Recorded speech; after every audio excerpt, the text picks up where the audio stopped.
અમદાવાદ ગ્રામ્ય police headquarter Makarba ખાતે સુવિધાઓથી સજ્જ નવનિર્મિત ખાકી ભવનનું આજે નાયબ મુખ્યમંત્રી શ્રી હર્ષ સંઘવીના હસ્તે ઉદ્ઘાટન કરવામાં આવ્યું હતું. અમદાવાદ ગ્રામ્ય પોલીસ હેડક્વાર્ટર મકરબા ખાતે સુવિધાઓથી સજ્જ નવનિર્મિત ખાકી ભવનનું 8.50 કરોડના ખર્ચે 2400 ચોરસ મીટરમાં પોલીસ ઇન્સ્પેક્ટર, પોલીસ સબ ઇન્સ્પેક્ટરથી લઈને પોલીસ કોન્સ્ટેબલ સુધીના કર્મચારીઓ માટે ખાકી ભવન તૈયાર કરાયું છે. સરકારી કામ માટે જે લોકો અમદાવાદ આવે છે તેવા અધિકારીઓ અને કર્મચારીઓને આ ખાકી ભવન ખૂબ જ ઉપયોગી બનવાનું છે. 5 સ્ટાર હોટલને પણ ટક્કર મારે તેવી સુવિધાઓ ખાકી ભવનમાં કરવામાં આવી છે. અમદાવાદ ગ્રામ્ય પોલીસ હેડક્વાર્ટર મકરબા ખાતે સુવિધાઓથી સજ્જ નવનિર્મિત ખાકી ભવનનું નિર્માણ થઈ ચૂક્યું છે, જેનું આજે નાયબ મુખ્યમંત્રી શ્રી હર્ષ સંઘવીના હસ્તે ઉદ્ઘાટન કરાયું હતું. આઈપીએસ અધિકારીઓ માટે જે પ્રમાણેની સુવિધાઓ આઈપીએસ મેસમાં આપવામાં આવતી હોય છે, તે જ પ્રકારની સુવિધાઓ હવે પોલીસ કર્મચારીઓ માટે પણ ઊભી કરાઈ છે. ગુજરાત રાજ્યના અલગ અલગ જિલ્લાઓમાંથી જ્યારે અધિકારીઓ કે પોલીસ કર્મચારીઓ તપાસ માટે કે બીજા કોઈ કામ માટે અમદાવાદ આવતા હતા, ત્યારે તેમના રહેવા માટેની કોઈ જ યોગ્ય વ્યવસ્થા નહોતી. કોઈક હોટલ તો કોઈ ગેસ્ટ હાઉસમાં રોકાતા હતા, જેથી અમદાવાદમાં જે પોલીસ કર્મચારીઓ આવે છે તેમને રહેવા માટેની કોઈ તકલીફ ન પડે તેવી સુવિધાઓથી સજ્જ ખાકી ભવન તૈયાર કરાયું છે, જેમાં તમામ સુવિધાઓ સાથેના 26 રૂમ તૈયાર કરાયા છે. અત્યાધુનિક કેફે, કેન્ટીન સહિતની સુવિધાઓ પણ ખાકી ભવનમાં તૈયાર કરવામાં આવી છે.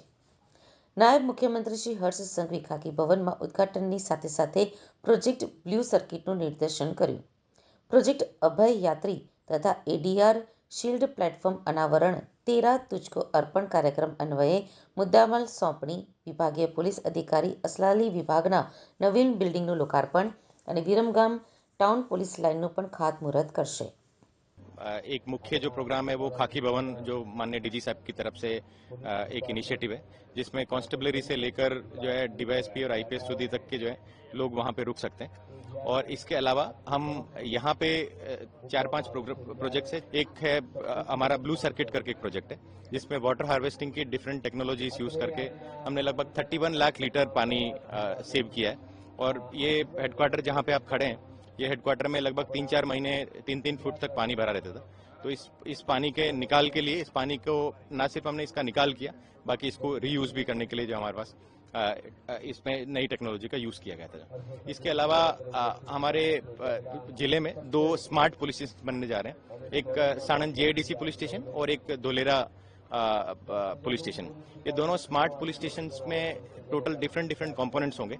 उसमें स्मार्ट सर्विलेंस व्हीकल्स होंगे, ड्रोन पेट्रोलिंग होगी और crime data analytics and mapping software होगा उसमें। और इसके अलावा एक centralise command and control centre होगा, जिसके बेसिस पे ये सभी की फीड, ड्रोन की फीड और हमारे जो खुद के सरकारी जो कैमरा है उनकी फीड, और इसके अलावा प्राइवेट कैमरा है उनकी फीड इसमें ली जाएगी। इसके अलावा हमने डिफरेंट 10 अलग स्टॉल्स लगाए हैं, जिसमें डिफरेंट जो हमारे पुलिसिंग की जो कामगिरी होती है, जिसमें फॉरेंसिक इंक्लूडेड है, जिसमें बीडीडीएस का इंक्लूडेड है, वेपनरी इंक्लूडेड है, हमारी ट्रैफिक की जो ब्रांच है वो उसमें क्या क्या टेक्नोलॉजी यूज हुई है। इसके अलावा मैं आपके ध्यान में लाना चाहता हूं कि हमारी तरफ से डिजिटाइजेशन का प्लेटफॉर्म, एक एडीआर शील्ड करके अम्ब्रेला प्लेटफॉर्म बनाया गया है। ये डिजिटाइजेशन का जो प्लेटफॉर्म है, इसके अंदर डिफरेंट 6 कंपोनेंट्स हैं। उसमें हमारे ह्यूमन रिसोर्स मैनेजमेंट का सिस्टम है, जिसमें सारी ट्रांसफर, पोस्टिंग्स और पुलिस वेलफेयर से रिलेटेड जितनी भी चीजें हैं वो सारी एक ऑनलाइन प्लेटफॉर्म पर आई है। सिमिलरली एक लेबर रजिस्ट्रेशन पोर्टल है, और इसी तरीके से जो है हमारी डेली रिपोर्ट जो है उसको ऑटोमेट किस तरीके से किया जा सकता है, ओवरऑल पुलिस की एफिशिएंसी किस तरीके से इंप्रूव की जा सकती है, इन सभी के बारे में ये आज हम शोकेस करने जा रहे हैं। इसमें जैसा कि मैंने आपको बताया कि जो है इस बार हम डेटा ड्रिवन पुलिसिंग की तरफ जो है गुजरात पुलिस मूव कर रही है, और उसमें अहमदाबाद ग्राम्य में भी जो है ये डेटा ड्रिवन पुलिसिंग की तरफ हम मूव कर रहे हैं। और इस बार जो हमारी जो एनफोर्समेंट की स्कीम होगी वो ज्यादा डेटा पे फोकस करके और जो है पुराने पैटर्न्स को एनालिसिस करके जो है हम करने वाले हैं। तो हमारी ऑपरेशनल एफिशिएंसी बढ़ेगी, और इसके साथ साथ जो है हमारी ओवरऑल जो है क्राइम भी हम प्रिवेंट करने की कोशिश करेंगे। ખાકી ભવનમાં ગ્રાઉન્ડ ફ્લોર ઉપર અલગ અલગ એક્ટિવિટીઝ માટેની વ્યવસ્થા કરાઈ છે, જેમાં kitchen, mess, indoor games, gym room, laundry room તૈયાર કરાયા છે, જેમાં પોલીસ કર્મચારીઓ શાંતિથી જમી શકે તે માટે ડાઇનિંગ ટેબલ પણ રાખવામાં આવ્યા છે. 50 જેટલા લોકો એક સાથે જમી શકે તે પ્રકારે ડાઇનિંગ હોલ તૈયાર કરવામાં આવ્યો છે, જે તમામ સુવિધાઓ સાથે તૈયાર કરાયું છે. પહેલા ફ્લોર ઉપર સિંગલ કિંગ સાઇઝના બેડવાળા 12 રૂમ તૈયાર કરવામાં આવ્યા છે. તમામ 12 રૂમ 5 સ્ટાર સુવિધાઓ સાથે બનાવવામાં આવ્યા છે. તમામ રૂમમાં ફૂલ ફર્નિચર બનાવવામાં આવ્યું છે, જેમાં સિંગલ સાઇઝ બેડવાળા રૂમમાં એસી, પંખા, ટીવી, ડાઇનિંગ ટેબલ, રૂમમાં પણ ડાઇનિંગ ટેબલ, રીડિંગ ટેબલ, સામાન મૂકવા માટે 2 મોટા કબાટ, બાલ્કનીમાં પણ 2 ખુરશી અને ટેબલની વ્યવસ્થા કરાઈ છે.